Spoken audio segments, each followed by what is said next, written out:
Hello once again. Hi everyone. This is the Blue Card Podcast. My name is Folakemi Ajayi. As you know, I'm the marketing communications lead at Powerlabs, and this is another episode where we talk about energy, technology, and how it impacts and affects our day-to-day lives. As always, my co-host is here, David. How are you doing today? I'm fine. Are you sure? You sound like you have a lot on your mind, the way you said. Yes, I have to think about it. How are you doing actually? So I think I'm fine. I think, I'm just swamped and busy. A lot of responsibilities. I can imagine. Okay, so today's episode is going to be about something I really find interesting, especially when it comes to the Nigerian landscape, and that is the national grid. I think David likes to talk about this too, because in Nigeria we are very used to hearing that our national grid is collapsing and all those things. So it's very funny to us here. Today's episode, yes, like I said, is going to be on the national grid, and we are going to have an insightful moment. But before we go into today's episode, one of the things that I find very interesting about the national grid, and I think maybe we probably do not think about how it affects a lot of things, was the news of the blackout affecting mogs. The Nigerian army situation, where you have mogs decomposing because there was no power supply. What do you have to say? Okay. What are you? Yes. Okay. Okay. I don't know. I don't know how maybe that's been a big problem in Nigeria for a long time. So right. I think most serious mogs we have they're going to have maybe an alternative. Relying just on the grade, it's the beginner move. When I even saw that news, I was like, Nigerian army. I mean, I think they are owing a lot when it even comes to what's it called now? So bills when it comes to energy. Yeah. I think in some of our earlier episodes, I mentioned something. I can recall saying the fact that most of the NDAs, government, different parts of government, are actually at the biggest debtor for the for distribution companies. So many of them are owing a lot. I think I recall that even the state house in Abuja was owing money. Yes, so yes. Got across look at the universities, all of them are owing, and with this tariff upgrading, so where we have Bandi, which is about 209 naira per kilowatt hour. So many people can't really afford it because they're really even struggling when it was cheap. They're not paying their bills. So when it's now triple, they're going to be able to afford to pay that bill.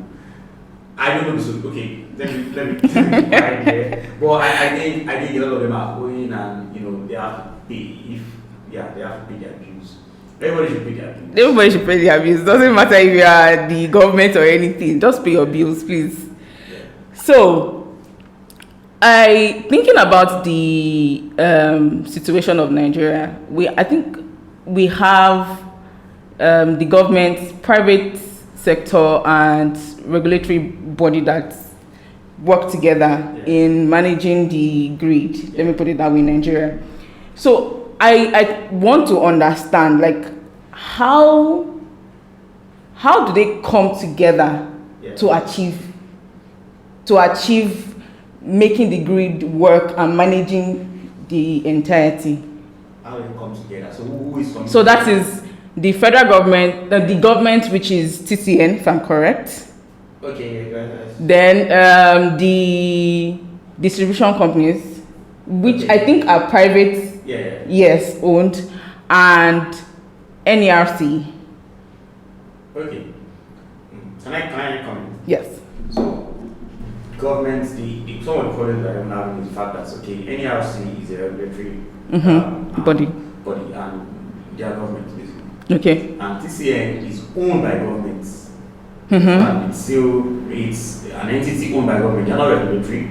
They are an operator. Mm-hmm. They are the one that operates the transmission. Mm-hmm. Right. So they take power from the generating companies, buy it to the distribution companies. Yeah. It's also owned by government.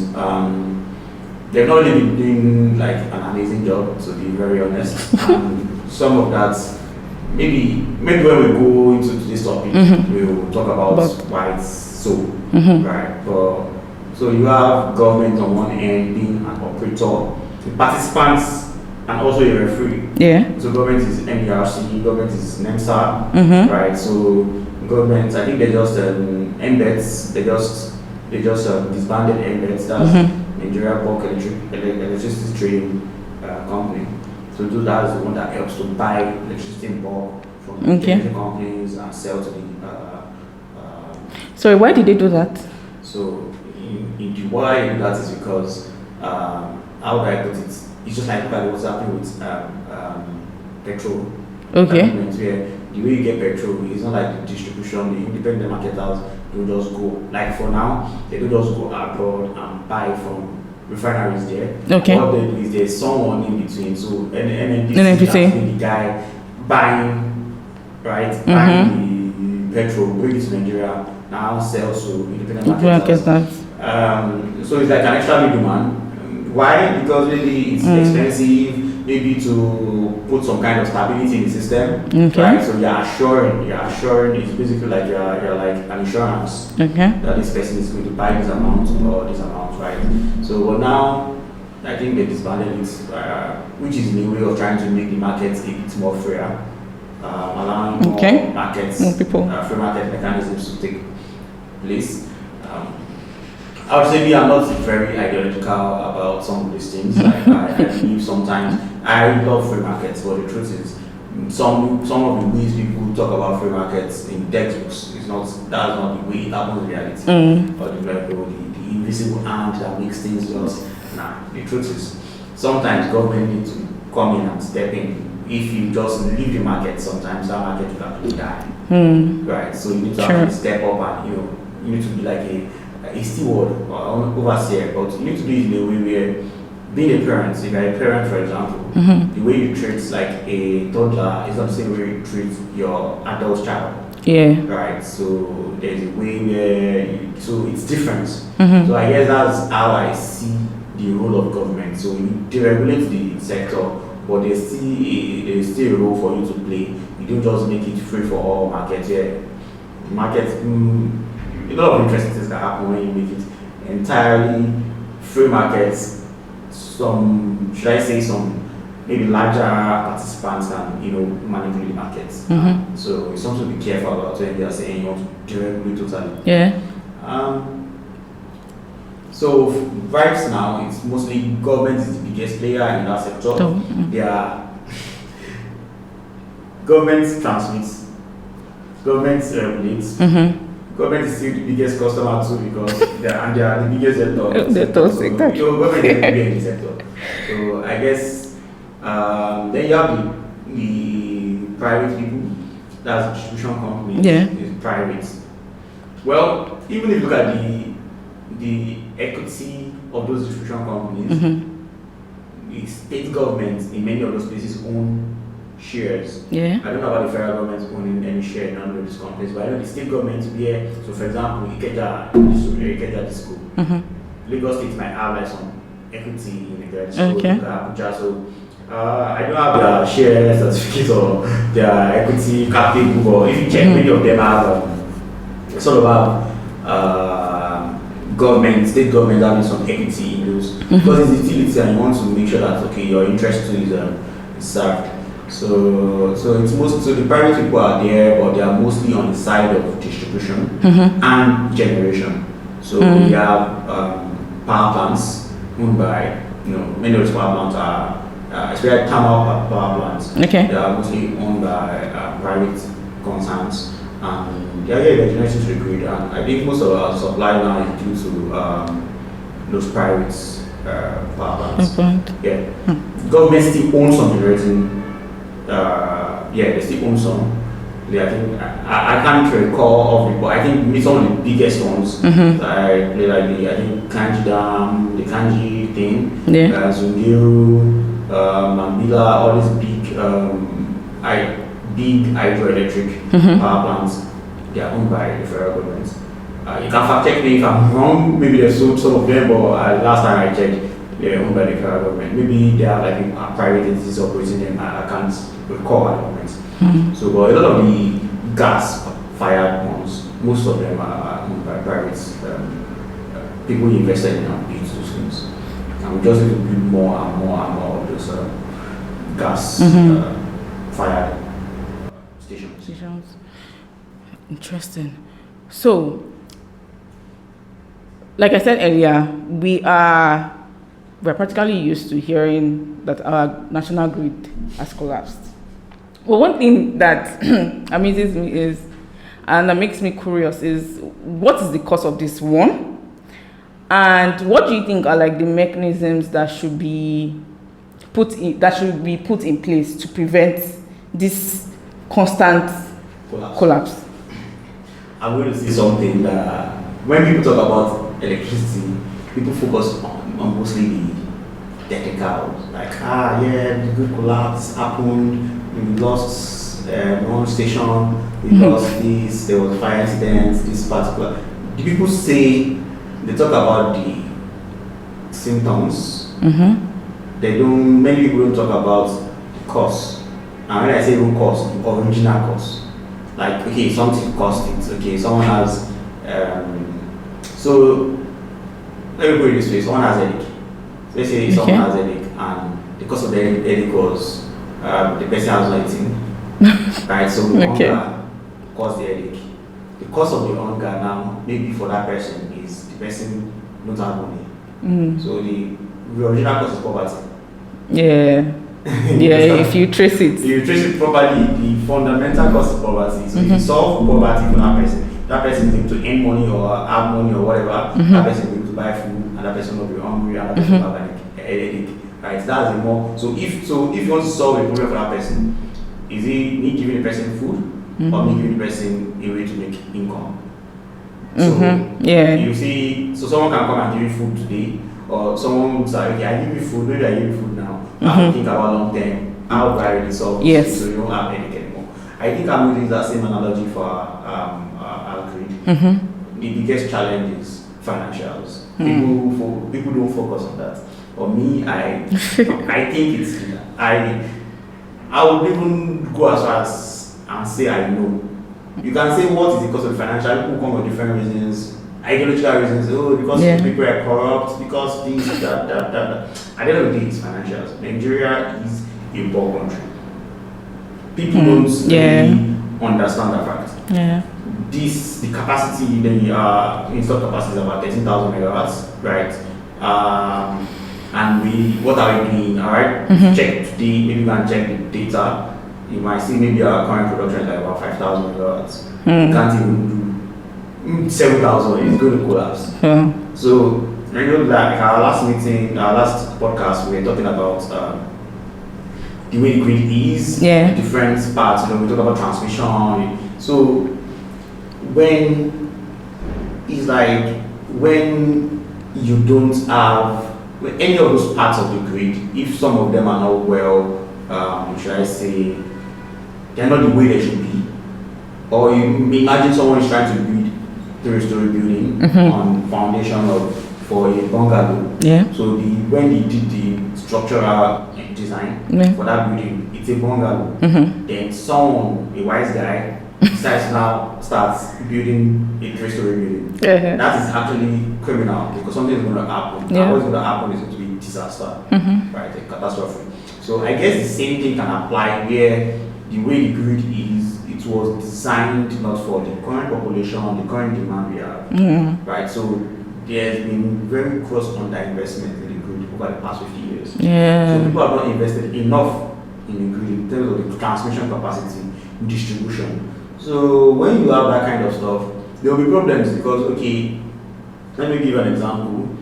It's either maybe the transmission is failing maybe because, okay, people are you are trying to go past what it can carry. It can carry just 4,500, 5,000 megawatts right now. Then you fire up all your stations and you want to supply it maybe 10,000. It will collapse. It will collapse, of course. To carry 8,000. Another thing, so the way I see it, the grid has been, there's serious gross underinvestment. That's majorly, in my own opinion, the major problem. So you can want to try to know the way people respect like, we are aging and inadequate infrastructure. Is aging and inadequate infrastructure, it was not upgraded because there's no money, right? Generation shortfalls, that was also, what was the problem generation shortfalls? So sometimes, maybe you are expecting this amount of power in the grid to wield this amount of power. And all of a sudden, let's say a power plant just shuts down, or maybe some power plant just shut down, and the amount that you have is so small, and you already promised this is the amount they're going to buy, they're going to get, and now you can't even supply maybe a fraction of that. So the demand already is higher than the supply. So it shuts down, So there is a lot of there's transmission losses.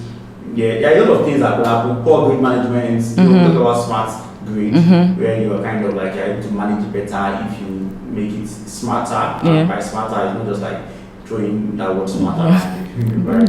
So there's but I guess to me personally, I think it's funding. Financial problems. So I feel it is the mismanagement has happened. I'm not saying it does not happen. Mismanagement has happened, and that should be solved. Production issues should be solved. But generally, it's been underfunded, and it's because people are able to recoup their money.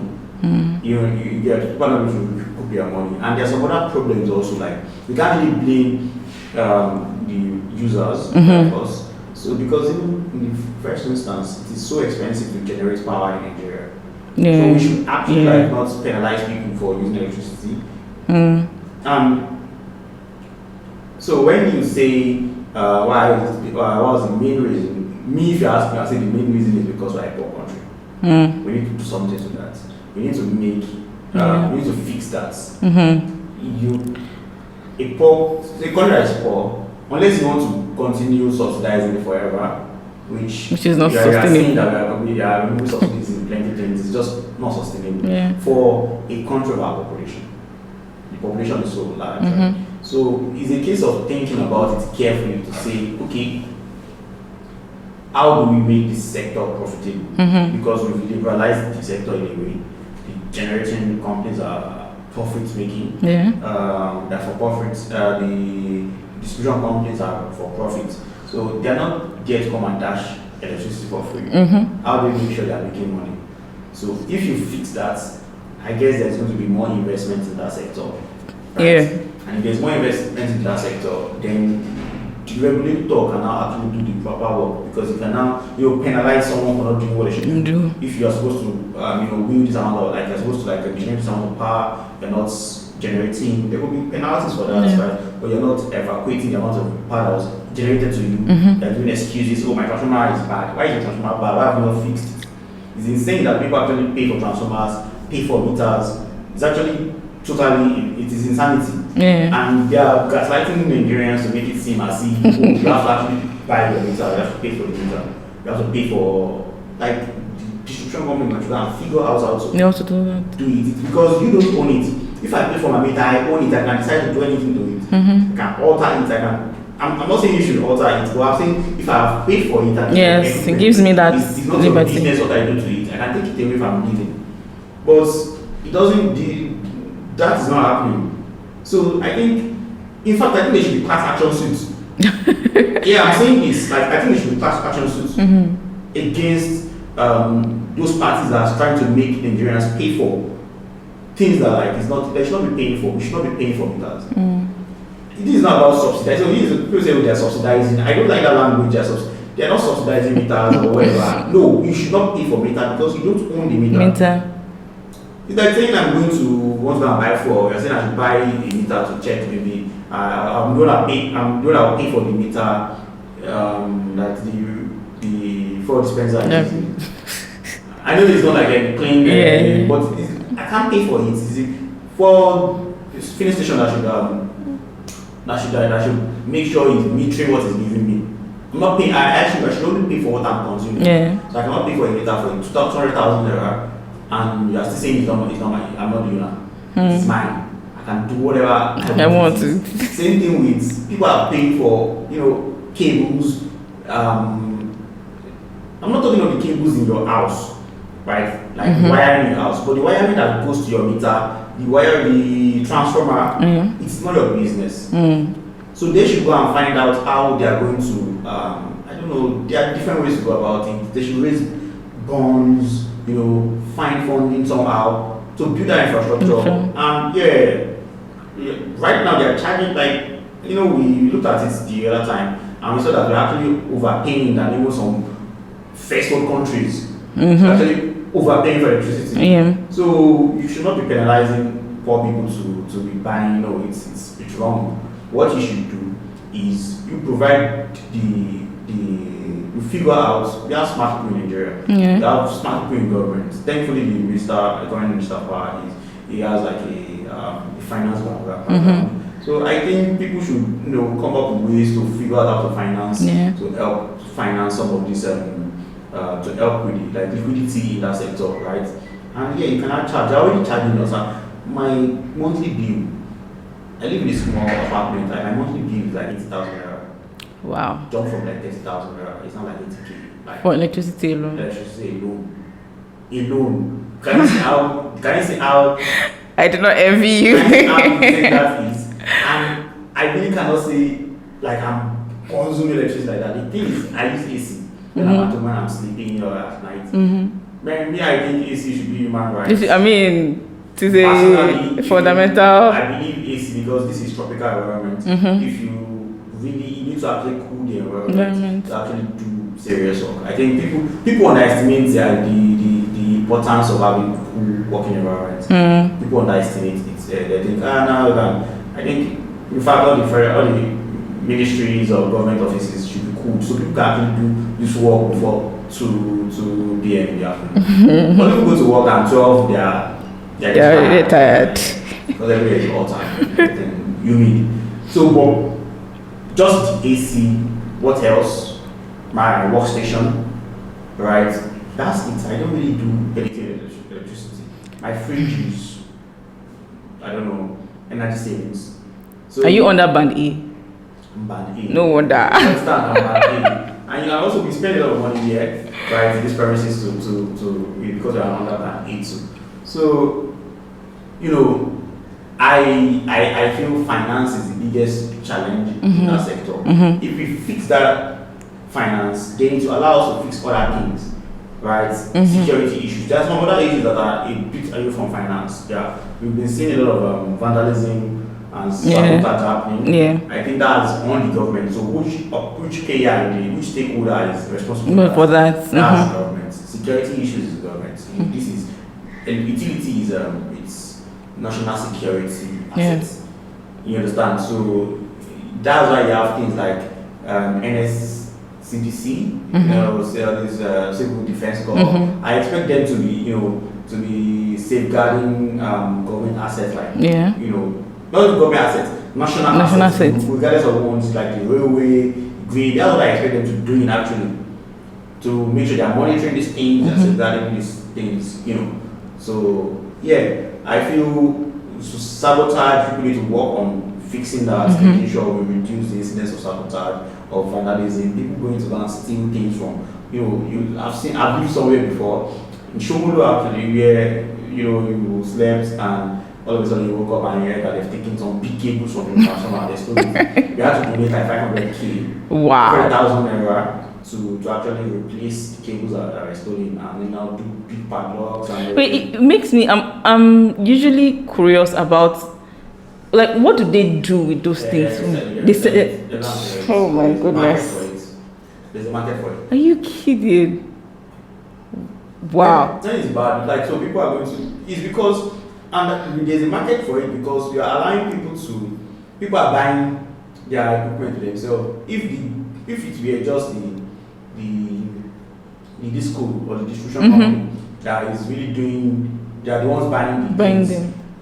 It is easy to actually monitor the supply chain and see, okay, this is where we are buying from. So nobody's selling us stolen cables or Yeah. stolen parts of the transformer or whatever. But because anybody can just go and buy his own transformer, buy whatever from anywhere. So Wow. yeah, there's a market for it, and I don't want to lay accusations on people, but you know, someone that wants to steal that stuff, is someone that is in the system. Someone that has when I say system, does not mean that is this code that is stealing it. I mean, it could be like an ex staff that is, you know, maybe someone was laid off, he needs money. I know how to do this thing. I just enter there and cut the cable or something. So I guess that's where security should, making sure these assets are secured. And if something should happen, you don't tell people to come and start contributing. That's absurd. That irritates me.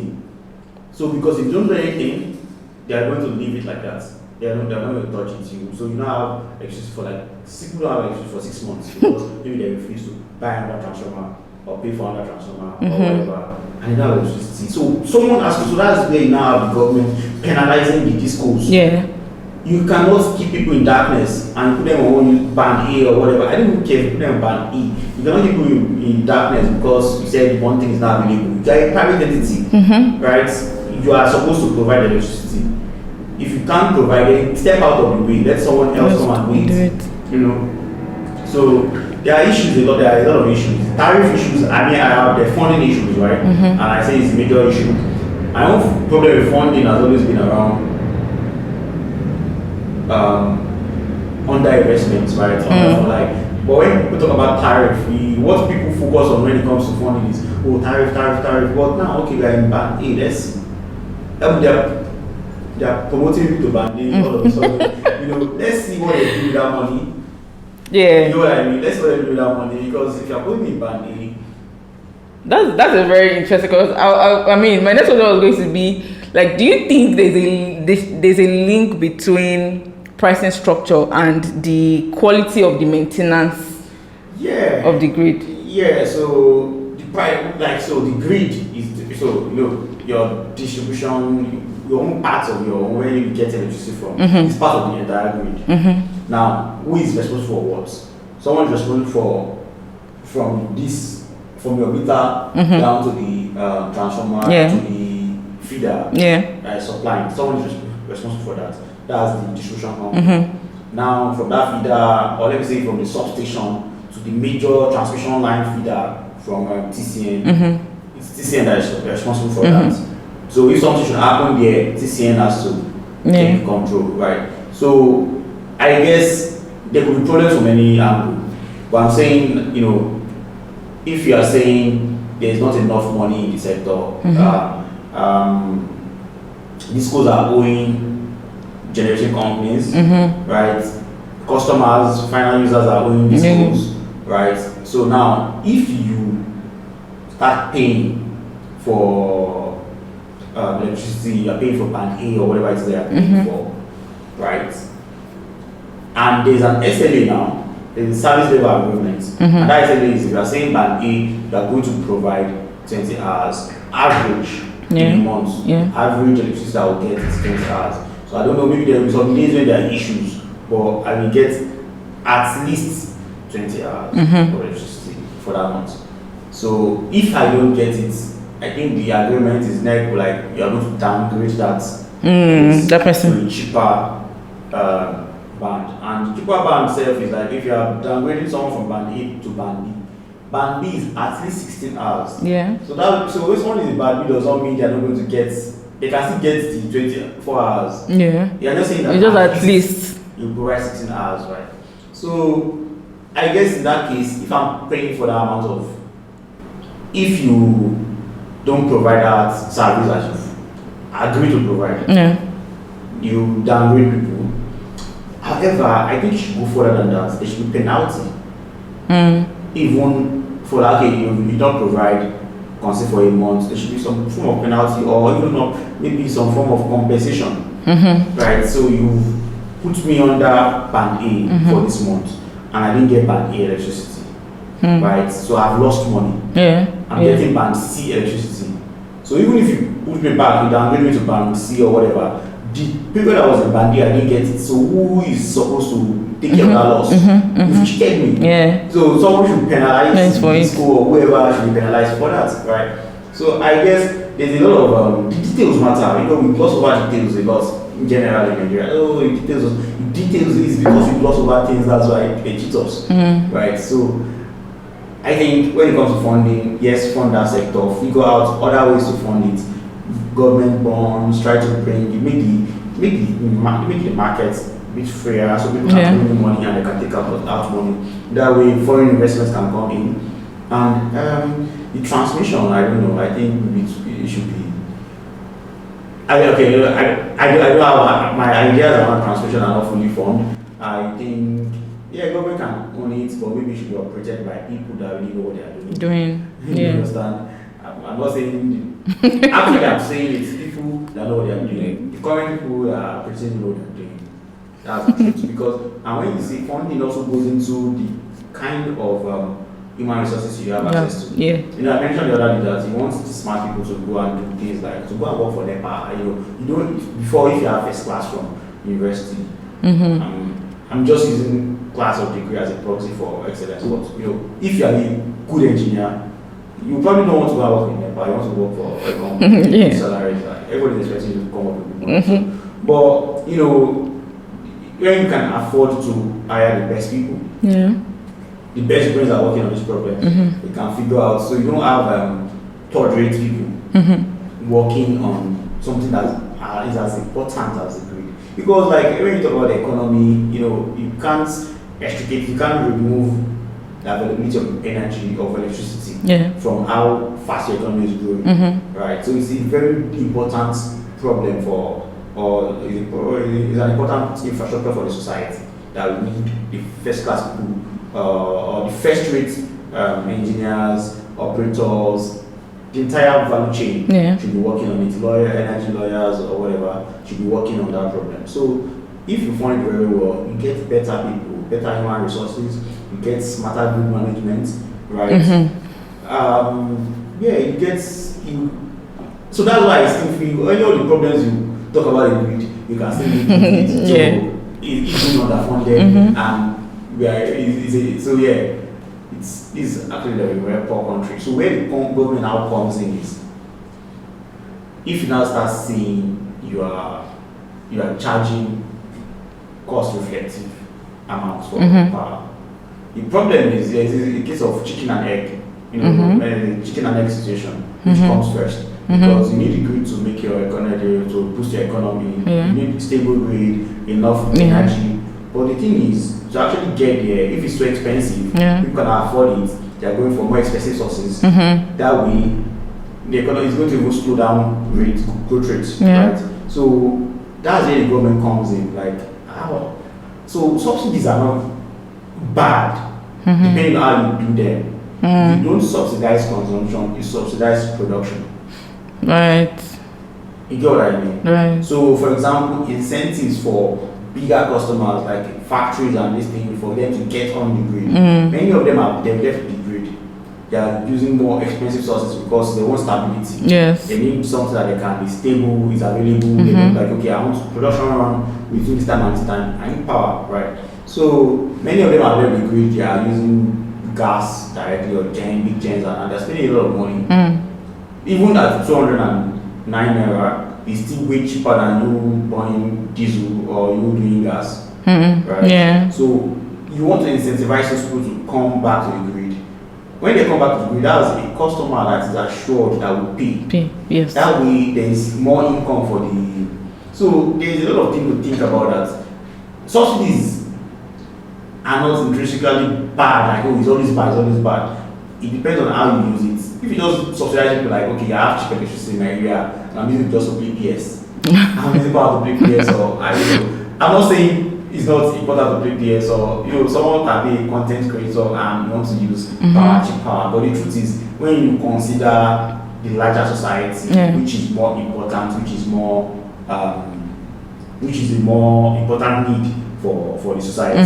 So I think, in my opinion, I think government can still bring in some form of subsidy, but those subsidy will be very targeted at production. right? To just jumpstart that system, to get a place where, and also when you do any subsidy, it has to be, there has to be like a sunset to it. Yeah. So I'm subsidizing for the next, maybe for the next 3 years or 4 years for your business. Yeah. To make energy costs a bit cheaper. Incentivize you to go on the grid or whatever. And and also while you're doing that, you're looking for ways to make sure the cost of generation is actually cheap. So there are things that is constrained around like transmission costs, Yeah. to transmit, like that kind of stuff, distribution costs. But the raw material that is provided electricity is gas. Nigeria has like serious amount of gas, and we are flaring most of it. It is insanity to be doing that. You understand? So we need to really harness the resources we have. Yeah. We have what to we have it in abundance. We need to use it. We need to generate enough electricity, and so we just don't generate and start, saying those things like, you're not America, you're not like, oh, free markets, this, that. You need to think about like, how do you, it's like how like this generating power, Yeah. it's like a national call to action for production. You're not just giving people power in their house to just be chilling or cooking or whatever. I'm not saying those things are not important. They are important to live in the modern society. Yeah. It's important, but I'm saying to make the grid self-sufficient, to make it to make the grid to make sense financially, you need to incentivize production. You need to incentivize production, and so I think if you fix that financial impediment from tariffs, if you fix it differently, from under investment for transmission, for just in every part of the grid, if you fix it sustainably, you are actually going to solve this issue with grid collapse. So you've just seen that most of it is that we talk about finance. People come and talk about what made this thing collapse today, but when you look at it, at the end of the day, it's still money. Yeah. It collapsed. Okay, why? Old equipment from 50 years ago. Because nobody has changed it. You understand? So, yeah, there are some collapses that are not maybe a few. Those are black swan events, like a labor union going to go and shut down the like a labor union. Some of those things are, I don't want to discuss politics here, but some of those things are stupid to me. Like shut down the grid, you're not thinking about what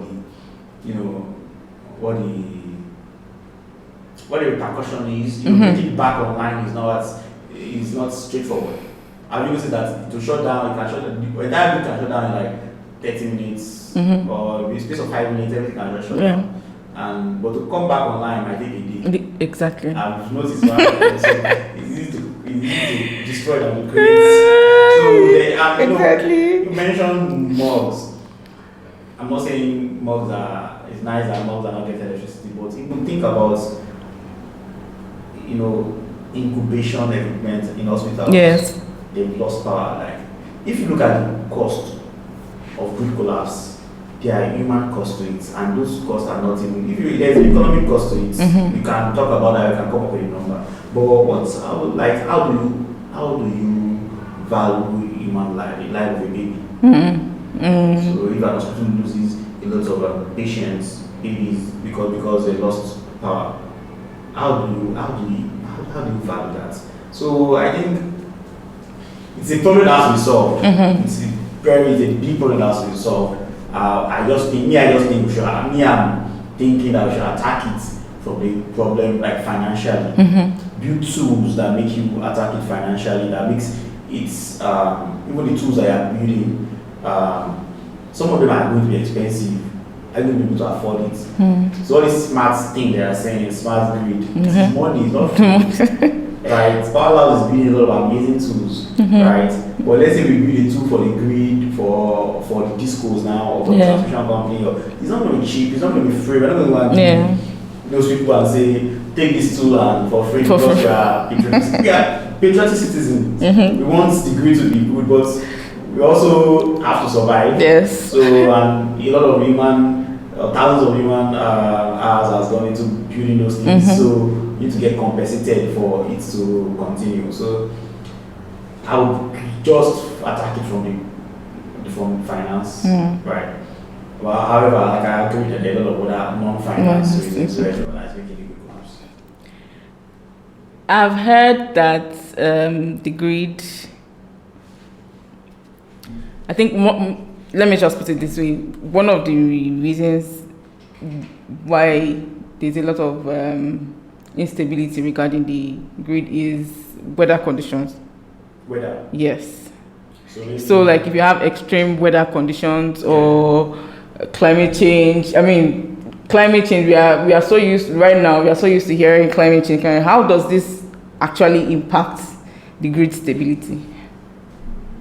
Okay, so I would say weather conditions, climate change. Okay, let me just attack it from two angles. Some could be like, Nigerians used to say there's seasonality in the amount of power we have. At the time when most of the power was hydro electric. So Kanji and all these big dams, right? So the water level will determine how much power you're able to get. Then you get things like, dry season there's not enough electricity, but electricity is more in the rainy season. That's what we used to hear at that time. Yes. So there's kind of seasonality to the amount of power you have. But now that most of the power you're getting are from thermal stations, like gas powered, it's a case of money. Are you paying the people that are buying the gas? Right?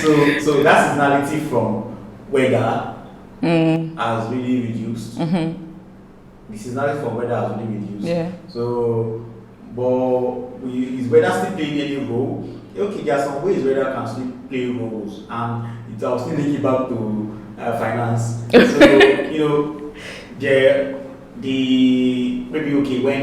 when things are colder, like this, like the conductors that are carrying the electricity, there's a way they behave when the weather is warmer or it's colder, right? It can contract a bit, it can expand. So, a lot of this can happen in terms of maybe you have adverse weather conditions that wasn't modeled for. Maybe now that we are talking about climate change, maybe when the temperature that you expect, or how you expect those materials to behave when they were designed, maybe the weather conditions has changed. It's not like that again. So those things are not lasting as much as they should last. Right. So you can look at that. But the fraction of that causing grid collapse is what you should think about. Like, is that the main reason? There are other reasons when you say things like adverse weather conditions. It could be like maybe storms. Maybe there's a storm or there's like a serious wind that just takes out a major feeder or transmission, like just affects some of the transmission infrastructure, and that sudden events can trigger the grid collapsing. Then I was link it back to because our grid is not resilient, because it's not smart enough, we're not moving fast enough to cut that place off. So maybe you have like spinning reserves to take care of so. At the end of the day, all of it is around the fact that we are not invested enough to make it a resilient grid. Exactly. So those things can happen, and it happens in other countries. There are grid, look at places that have like serious winds, like typhoon, like all this Japan, Korea, places where in the Pacific, they have stable grids in spite of all these adverse weather conditions. Some weeks ago or months ago, remember Texas, where they had like serious, hurricane and knocked out power, and this is serious damage. Mine workers had to come to Canada, to Texas, and they had to like work on it and put it back. So it's still money. If that should happen in Nigeria, how long do you think it's going to take for do you even have enough human resources to quickly do it in a week or 2 weeks? These are things that maybe someone like that area might be knocked out and they don't have power for like 6 months. Some places very possible, yes. Parts of Nigeria that don't have light, like major parts that don't have light for like 2 years. For years, some for like over a decade. I've heard of Okitupa. Yes. Although there are a lot of them like that. It's sad. It's sad. So I get what you're saying, that's a symptom, something's happening, it's like, okay, someone has an headache, all different ways of having headache, right? At the end of the day, okay, that headache will be hunger, will be someone is playing, you are living in one area, you're living in Oshodi, and they are playing music or loud music that's disturbing you. But if you have money, you go and live in the So at the end of the day, it's money. It's the money. Your finance will solve most of those problems. That's what I believe. So I hear you when you say better climate conditions and everything, but I feel human ingenuity is able to, anticipate some of those problems. Yeah. And we are able to build solutions to take care of some of those problems. Places that have more worse weather conditions than us, they don't have grid collapse like us. Yes. So that's enough evidence to show that maybe we should get our acts together. Okay. In a way, I'm going to say this is like my last question. All right. Right. And it is, what will you say are the sustainable solutions for the population growth of Nigeria? Especially, I'm going to narrow it down to Nigeria. The way we are growing, the way our population is growing, and we, at this stage that we're in, our grid still collapses like very often. So what will you say like the sustainable, or what will you say is a sustainable solution to this population growth pace that we are going in Nigeria? Yeah, so I guess Nigeria is going to be like, very, I think it's the largest black nation on the planet there. So look at Lagos, it's like 20 million or something. That's like in a very small space. That's like, small space or not, that's a lot of people. Yeah. Even the population of Lagos is more than many countries, right? The population of Alimosho is more than some countries. Yes. Countries are just like maybe 600,000, 1 million, the entire country. So when you say the population growth to have a grid that matches their demand, that's what we mean. Right? I think one. I don't want to just repeat finance. I just use finance, but it's a big part. So you're having people increasing in population, but are you having increase in productivity? Yes. Because if you don't have increase in productivity, you're just having consumption. People are just consuming, more consuming. But there's no way for them to pay for the energy they are consuming. So you're having more demand, you're having less supply. The grid is going to collapse. So the question is, there are some of those questions are even outside of the grid. Like, is it is it dynamic enough to?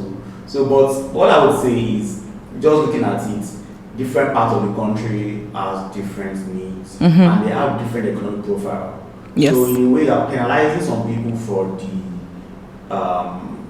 should I say, laggardness of some other parts. So you look at the GDP of, say, Lagos, and maybe because from Lagos, I can be, maybe that means I'm biased, but the truth is, look at the GDP of Lagos, for example, compared to the GDP of maybe, I don't know, let's say Ekiti State.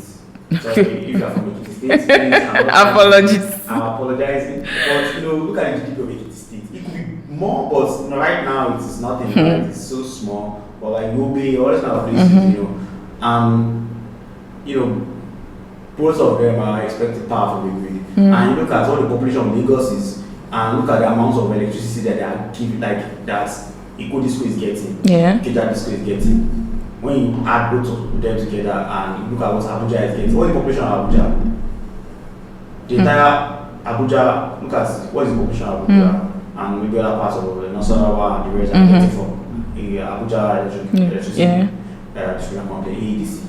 And look at what amount of population is Ikeja Disco serving. What is the industrial profile? How many industrial customers does Ikeja Disco have? How many does the other one have? So you look at that from even in distribution alone. There are problems. You cannot start doing federal character in grid. It's about demand. You understand? So there are some other parts of Nigeria you can think maybe there are other ways. Maybe do they have to be okay? So like for example, maybe so you might need to think of off-grid for some parts. Yeah. For now. Maybe it's going to cost a lot to to wire them, to connect them to the grid. And think of off-grid for them, and or you find ways to subsidize like maybe off-grid solutions for them, right? Maybe like a small IPP goes there, supplies them. The state government has like an arrangement with IPP. That way, people there pay maybe a bit lesser. But cities and industries, right? They need power. Cities need power. Industries need power. You should do those that should be the people you're optimizing for. Yeah. I know band A is annoying, it's expensive. Some of the problems is because you're not earning enough. Right. I know that we're not earning enough. The exchange rate is fluctuating. So sometimes we need to call it spade a spade. Can't call something 209 today and next month and the same administration will tell us, oh, why are you spending dollars? Why are you talking about the exchange rate? Right. We should talk about the exchange rate because the exchange rate determines every other thing. Because you are changing the exchange rate for me to import something. Exactly. You're changing the fuel price based on the exchange rate. You're changing the tariff based on the exchange rate, and you're telling me I should not think about it. That is the peak of gaslighting. Gaslighting, honestly. I think people should talk amongst themselves. It is stupidity when people that are voted or maybe appointed are speaking that way. It shows you don't really. It's either you are incompetent or you are actually like a bad actor. Or you be talking to people that you are serving like that. Because you are telling lies. It is affecting us. So you are changing these tariffs in real time. That means I'm worried about the exchange rate. So there has to be some stability. That way companies can plan, households can plan. I can know this is what I'm expecting to spend for the year on electricity. Give or take 5% delta. Right? Minus or plus. But in the case where it can be 300 naira tomorrow because of exchange rates, I can't plan. And my income is not changing. Exactly. Government income, even private income is not changing that fast enough. Maybe except for people that are entrepreneurs. They can, they are charging for the service, they can easily change it. But for most people that are white collar workers, it's not easy to change your income, right? So it is unfair to them. So what I think should happen is they should prioritize cities. Prioritize cities, prioritize industries. That way you allow, what you are doing is just to make that sector flush with cash, to allow investment in that sector. I believe once that is happening, some of those problems will be solved little by little. And that government should not abdicate its role as a regulator, as a referee, to make sure people are doing what they should be doing. People are not buying meters with their money. People are following, if you have said an SLA of 24 hours or 33 hours or whatever, people are actually getting this value for money that they're getting.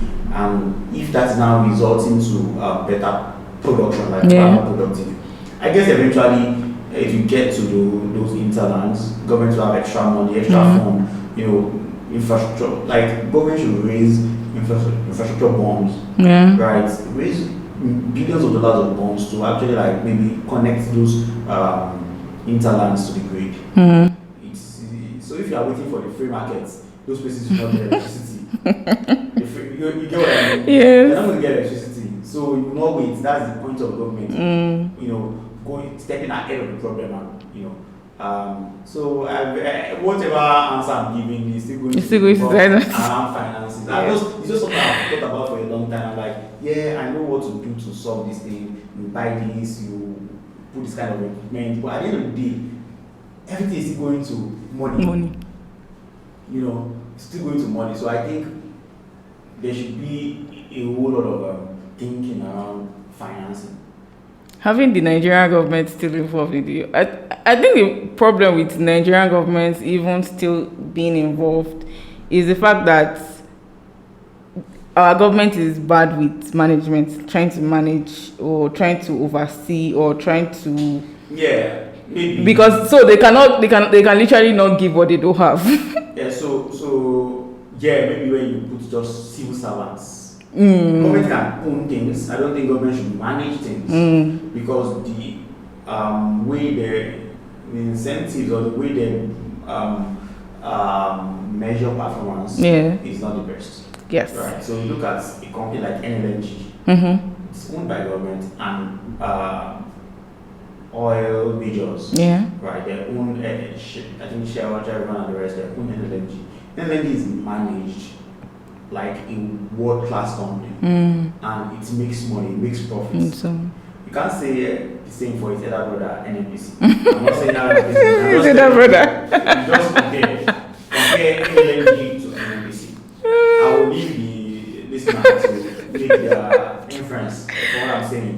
So government can own stuff, but the way it is managed has to be managed in the world-class level. Yeah. There has to be performance, there has to be KPIs. You understand? So I think when government can even first start showing that government is serious, government should pay its debt. Exactly. Yes. There's that. So you see a case of the disco cutting supply to a state government. That state government next thing now goes to start bringing one fictitious tax that is going. That's not a place that they are ready for business. They are not ready for business. So you want to pay for electricity, that's what you are saying. And every year there's bill like in the budget. You've already budgeted those things. So where is the money going to? You pay for what you are using. So you meter them. If they don't pay, cut them off. I don't care. Maybe it is the defense headquarters or whatever. Even the Aso Rock. If you don't pay, cut them off. They cut me off. They should cut them off too. Pay for what you are using. So when they learn to pay for what they are using, how do I put it? The amount of money that even the schools, Gencos are going to get from even government paying its debts is not a small amount of money. So you start from there. Yes. Regulation, you don't mess around with regulation. And regulation is not like you are regulating just to focus on, like you are trying to support a stakeholder over another stakeholder. At the end of the day, you need to understand that you are working for Nigerian people. Yes. So, and when you are saying you are working for Nigerian people, you need to be careful. Also, you don't go and be populist. Sometimes people mistake being populist to being love Nigerians. Yeah. I know people don't like the edits. Yes. Many people don't like the edits because what I'm saying might sound, this guy, maybe you like this girl, or you like what's happening, or you like, no. I mean, sometimes you can do things that are populist, but it's actually it's just like a child that you want candy all the time, and the parents allow you to get the candy. Or you want to eat all the time, they're giving you food. You can't take the food. Sometimes your parents will say, no, you're eating, you are not eating this thing again. Oh, you won't eat candy again. You're not eating candy. If you're taking only one sweet, that's enough for school. Because they don't want you to damage your teeth. So sometimes you make decisions that are not popular, but they are in the best interest of the populace. It's a very, very fine line. Very fine. So sometimes you are making them pay for something, or some people don't get what they think they should get, and they think, oh, you hate us, oh, you boss. At the end of the day, I think that it's on long term. What makes sense for the society? Is it where we kill all these businesses, they die, then we don't even get that thing? Yeah, exactly. So we get the electricity today, then we don't get it next year. You understand what I mean? Yeah. So that's where me, I think, where the referees, that's the regulatory agencies, are looking at it from that point of view, that you don't regulate to kill the industry. At the same time, you need to think about the people too. Yeah. You understand? So like obviously you want to over-regulate and kill the discos, they don't make any money, or if they die, so the industry dies. Right? At the same time, you are not going to be doing that like I just want. You want them to be happy all the time, and you forget the people you are doing this for. You are there in trust for the people. Right, so you have to think about them so that it doesn't make sense. What's going to happen? Because if I'm just a business owner and I'm able to convince the NERC to set the tariff as 1,000 naira, that's nice. I'm able to pay my shareholders a lot of money. Right? And my shareholders are Nigerians. So I'm making money, my shareholders are making money. Life is good. Nobody's happy. But 1,000 to kill a lot of industries. 1,000 naira per kilowatt will kill a lot of industries. At the end of the day, it doesn't even make sense for me 20 years down the line. I make the money today. Is my company going to make that money 5 years from now? Exactly. So there's a lot of things to think about long term, short term. So there are solutions for short term, medium term, and long term. So the regulator should think across all these time scales. Yeah. What are the things to do? So even the messaging, there's so much. I don't know. There's not much coherence in the way they message these things. They're telling us band A. There has to be consistency. If I know that okay, this is what's happening, okay, this is band A, I'm on band A now, this is the amount of power I'm getting, I'm seeing it clearly, and you're just building that kind of confidence in the decision making. That okay, this is where we are, this is what we are working towards, and also we are actually like we can say that okay, maybe imagine I'm paying 209 now, then the dollar now, the naira now has more value. Down the line, and I'm aiming. So that means I'm in some follow. Just think about it, like let's say the naira has more value. Eventually, that money will not impact me as much as it was impacting me again. Are you getting? So maybe I'm now earning enough money. So 80,000 naira is a lot of money. But imagine I was earning 5 million per month. Right. It's not going to be a killer for me. Yeah. And that's like, or just imagine the amount of electricity I'm using is not insane for even someone like any minimum we should be using to do this. Yes. Remove my setup that I'm using. Okay, maybe I don't watch. Maybe that person watch TV. Me, I'm using it for work, computers, screens, and everything. But the point is the amount of electricity I'm using. So if someone has any minimum wages living in my estate, that person cannot afford to pay for the electricity. If you are saying minimum wage is 7,000, that person cannot pay for the electricity. Like, what are the minimum wage? Understand? But when there is value, so let's say there is enough value, like maybe someone is earning $1 million. Yeah. I'm not saying don't go say I said million.